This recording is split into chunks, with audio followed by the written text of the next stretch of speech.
bonjour à tous. Aujourd'hui, on va encore discuter de tous ces nouveaux secrets de la croissance musculaire, à la fois thérapeutique, esthétique et aussi massant pour les hommes, d'accord? En fait, tout ce système repose sur des secrets bien précis que personne ne vous révèle. Alors, pourquoi est-ce que quand vous allez régulièrement à la salle de sport, vous ne parvenez pas à en tirer de vrais bénéfices? Ni les femmes n'arrivent à obtenir des résultats qui soient réels, rapides et vraiment bluffants, ni les hommes d'ailleurs. C'est pour ça qu'ils se retrouvent obligés de se faire des injections d'hormones. Eh bien, on ne souhaite absolument pas ça à personne, parce qu'à la fin, ils finissent par devoir injecter de l'hormone issue d'urine. Soit ce soit le cas, soit pas, mais très souvent, c'est effectivement ce qu'ils font. Tu sais, la plupart d'entre eux ont s'étant assis une sorte de passoire tout à fait semblable à la passoire à thé, et elle est complètement vide. Mais, dis à moi, pourquoi donc ils injectent des hormones pour grossir leurs muscles? Mais ce n'est ni de la vraie force, ni une belle forme. Ce n'est pas être un athlète. C'est un drame que personne ne veut, qui cause plein de problèmes. Même ceux qui ne font pas de sport pour traiter le dos ou les articulations ne bénéficient de rien. La réponse est longue. Mais aujourd'hui, on prend une partie simple et magique. Chaque muscle a une personnalité différente. Comme on l'a vu avant, certains muscles ont besoin de plus de répétitions pour grossir. D'autres, de plus de repos entre séries. Construisez vos entraînements sur l'anatomie musculaire. Pas sur la valley bodybuilding. Ce n'est pas une science, c'est du travail amateur honteux, sans lien avec l'anatomie scientifique. Vous savez, la dissection musculaire qui se trouve devant vous, pourquoi ne la mettez à vous pas à bon usage, ne l'étudiez à vous pas pour construire vos séances d'entraînement et tout votre programme de formation personnalisé? Par exemple, si vous observez attentivement du point de vue anatomique, vous constaterez que certains muscles ont une extension bien plus importante que d'autres. Comme nous l'avons déjà évoqué, chaque muscle est fixé aux os par l'intermédiaire de tendons musculaires, qui se rattachent habituellement à des zones précises des structures osseuses. Mais ce qui est intéressant, c'est que certains muscles dépassent ces zones de fixation habituelles, ce qui change complètement la manière de les entraîner. Prenons par exemple les quadriceps, c'est-à-dire les muscles de la face avant des cuisses.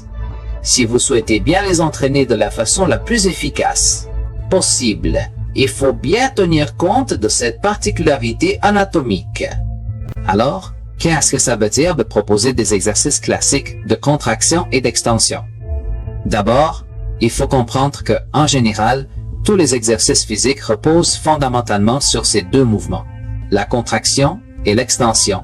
N'est-ce pas? Par exemple, quand tu fais un développé couché, tout le mouvement du pectoral se résume à une flexion. D'abord, tu te trouves dans une position où tes muscles pectoraux sont complètement étendus, puis tu réalises la contraction pour remonter la barre, avant de revenir en position initiale, renouvelant ce cycle de contraction et d'extension.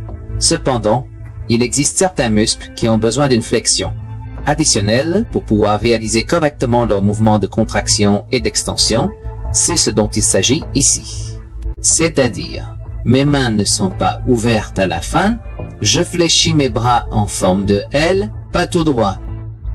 Bon, on va voir comment ça marche. Notre exercice des quadriceps sous plusieurs angles.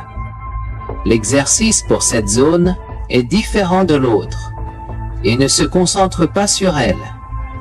D'abord, ne focalisez pas uniquement sur une seule zone. Il ne faut pas non plus essayer de cibler chaque angle du muscle. Il suffit plutôt de réaliser des exercices suffisants et complets. Regardez bien les têtes du muscle. Vous voyez comment elles sont attachées aux os? La première tête est fixée tout près de l'articulation de la hanche, et ce d'une manière que nous connaissons bien, si on la compare à d'autres muscles du corps. Tandis que la deuxième tête est beaucoup plus étendue. Avez-vous remarqué la différence entre ces deux têtes? Avez-vous saisi l'ampleur de cette différence d'extension? Et savez-vous ce que cela signifie exactement? Vous voyez bien combien la science intervient pour nous permettre de saisir toute la portée de cette différence. D'accord. Quand tu fais un exercice d'extension et de flexion, Le muscle bouge globalement, tu vois, mais ça ne signifie pas que même les fibres musculaires les plus hautes vont bouger complètement, en fait. Alors, pourquoi est à ce qu'il est si difficile de bien exécuter cet exercice comme il faut, en lui accordant tout l'effort qu'il mérite? Vous voyez bien, ce que j'ai remarqué, c'est que ce n'est pas seulement une extension de portée plus longue, mais aussi qu'il s'agit d'une structure incurvée, dotée de bien plus de muscles sollicités par la torsion. En fait, cette particularité rend l'exercice classique totalement insuffisant. En effet, l'entraînement standard ne permet pas d'atteindre tous les coins et recoins du muscle, ni de déclencher une hypertrophie maximale sur l'ensemble de ces zones, y compris cette région spécifique qui est particulièrement difficile à cibler avec les exercices classiques habituels. Notre classique extension-flexion n'est pas le vôtre, il est rapide, mais on parle de nos entraînements. On pratique sur le leg press, mais avec des angles différents. Mais même, ça ne suffit pas pour atteindre cette zone. Quand on stimule cette zone, ce n'est pas une petite partie, c'est toute la muscle qui se développe. Bon, vous savez bien que cette zone est généralement totalement inactive chez la grande majorité des bodybuilders. Quand vous parvenez à la stimuler correctement, elle se gonfle petit à petit et repousse toutes les autres parties du muscle principal jusqu'à ce qu'elle forme un ensemble dense, bien rempli, qui donne au muscle une apparence harmonieuse et complète. Et ce n'est pas seulement ça. Il ne suffit pas de n'en tirer que ces avantages. En réalité, il faut absolument renforcer chacune des parties du muscle, sans exception. Parce que si une seule section n'est pas suffisamment solide, elle deviendra inévitablement un point faible qui vous handicapera. Vous savez, les bodybuilders classiques qui consomment des hormones croient qu'ils pratiquent une discipline sportive authentique. Mais en réalité, ils ne réalisent pas des mouvements complets. Ils saisissent des poids lourds, mais au lieu d'effectuer une contraction musculaire totale sur l'ensemble de la plage de mouvements, ils limitent leurs gestes à de simples mouvements, partiels et incomplets. C'est pour cette raison que la zone musculaire concernée devient affaiblie et déficiente. Même si ces athlètes possèdent des muscles extrêmement volumineux et imposants, il leur suffit d'effectuer un mouvement à un angle précis, comme par exemple lorsqu'ils aident leur conjoint à déplacer un meuble chez eux, qu'ils portent un objet lourd pour un membre de leur famille, ou même lors d'une altercation physique pour risquer une blessure ou une entorse douloureuse qui pourrait les handicaper momentanément. Pourquoi une blessure à cette zone? Parce que c'est un point faible, vous êtes devenu gros, mais avec un développement inéquilibré, ce point est vulnérable à tout moment. C'est pourquoi le développement complet du muscle est important pour la protection. Quand vous entraînez le muscle dans tous ses angles et tendons, il devient puissant. Par exemple, les quadriceps ont besoin d'exercices supplémentaires, comme le mouvement en arc, en plus du leg press. D'accord, voyons ça bien. Au lieu de pousser vos jambes dans un mouvement strictement linéaire, il faut bien fixer votre fémur pour exécuter un mouvement en forme d'arc. Ce mouvement en arc, précisément, ne va activer que les extrémités des muscles, pas toute la longueur du fémur. Il faut aussi savoir que vous devez faire ce mouvement debout, pas allongé. Nous allons bien sûr consacrer une vidéo complètement dédiée pour expliquer ça en détail. Mais retenez bien, c'est ce mouvement en arc et non linéaire qui est indispensable pour certains types de muscles. En plus, il faut intégrer ces séances de mouvement en arc sur des jours spécifiques, distincts de vos séances de mouvement linéaire, pour que vos muscles puissent se développer correctement comme il faut. Bon, vous voyez, cela rend le muscle bien plus beau, bien plus rempli, plus compact, sans aucun grand vide. Il devient aussi beaucoup plus puissant et bien mieux protégé. D'accord? Maintenant, quels sont les muscles qui possèdent ces extensions supplémentaires? Eh bien, ce sont les muscles des bras avant et des bras arrière. Prenons l'exemple des bras avant. Ils possèdent deux têtes musculaires et l'une de ces têtes est beaucoup plus longue que l'autre. Elle dépasse la plage de mouvement habituelle. C'est pour cette raison que ces muscles ont besoin de mouvements effectués en forme d'arc afin de bien les activer totalement et de leur permettre de se développer et de grandir correctement tout en conservant leur parfaite forme.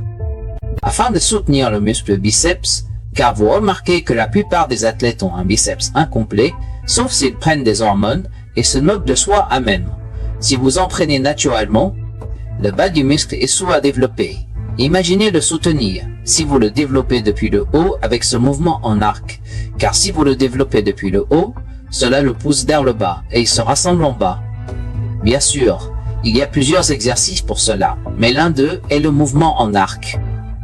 Anatomiquement, il a une extension supplémentaire. Et un deuxième exemple, prenons le triceps, le muscle arrière. Vous remarquez dans cette zone le long head, tête longue, que nous avons dit être en quelque sorte connecté au dos. Observez sa extension, voir où il s'arrête et comment il s'étend davantage. Le plus grand problème est qu'il est courbé. Il est presque impossible de faire un exercice d'extension et de flexion linéaire pour le déplacer, car à l'avenir, les fibres doivent être alignées avec l'exercice. Vous voyez ces lignes devant vous? Elles sont verticales et parallèles les unes aux autres. Donc, l'exercice doit être, par exemple, tirer une corde de haut en bas, ce qui signifie que le muscle reste vertical par rapport au sol. Le sol est déplacer l'avant à bras en extension et flexion, que ce soit vers l'avant ou l'arrière. Bien sûr, vers l'avant avec des haltères, vers l'arrière avec un câble, tirer le câble de haut et le déplacer.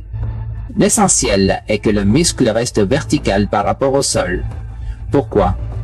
Parce que les fibres du muscle, comme nous l'avons vu dans la vidéo, sont celles qui font fonctionner les muscles divins et miraculeux. Tout cela est comme des usines à moteur, des usines incroyables. L'usine a sa direction. Vous ne pouvez pas faire de mouvement contraire à celle-ci. Il ne peut pas supporter le poids, ne peut pas vous donner de croissance. Quand il est courbé, vous devez trouver un exercice aligné avec cette ligne verticale par rapport au sol. Si votre muscle est vertical, l'exercice doit aller jusqu'au bout. Si ce n'est pas vertical, vous avez besoin d'un autre exercice, sinon pas de mouvement. Pas de croissance avec les exercices classiques de base. Donc, nous devons faire un exercice en arc. Qu'est-ce qu'un exercice en arc? Cela signifie fixer le muscle et l'avant à bras qu'il ne bouge plus, reste fixe tout le temps. Mais ce qui bouge, c'est le mouvement. Ici, le mouvement en arc est fixe, comme la jambe dont nous avons parlé. La jambe est fixe, mais vous allez en arrière et en avant sans plier. Donc cette partie se déplace, le muscle contracte plus, la croissance s'intègre, les espaces disparaissent et la zone inférieure se remplit. Vous entraînez cette tête, mais vous travaillez aussi la zone inférieure, ces horribles espaces que la plupart des athlètes ont parce qu'ils ne prennent pas d'hormones. Donc, sans hormones, nous vous apprenons la science correcte. Comment vous passer des hormones, devenir plus fort, plus beau, naturel et sain, au lieu de prendre des hormones qui vous exposent au cancer, à la faiblesse sexuelle et à d'innombrables problèmes. Il ne bénéficie rien de l'anatomie, car il n'y avait pas de science des muscles avant. Si vous faites du fitness bodybuilding, cette idée est essentielle à connaître en tant que coach ou personne qui veut travailler et inventer des mouvements. Il est nécessaire de comprendre l'anatomie et ce qui se développe via l'anatomie. Aujourd'hui, nous avons compris l'idée des arcs. Nous allons vous donner des exercices en arc, nous les expliquerons en détail dans l'avenir. Vous avez compris pourquoi vous ne devriez pas suivre des traditions aveugles.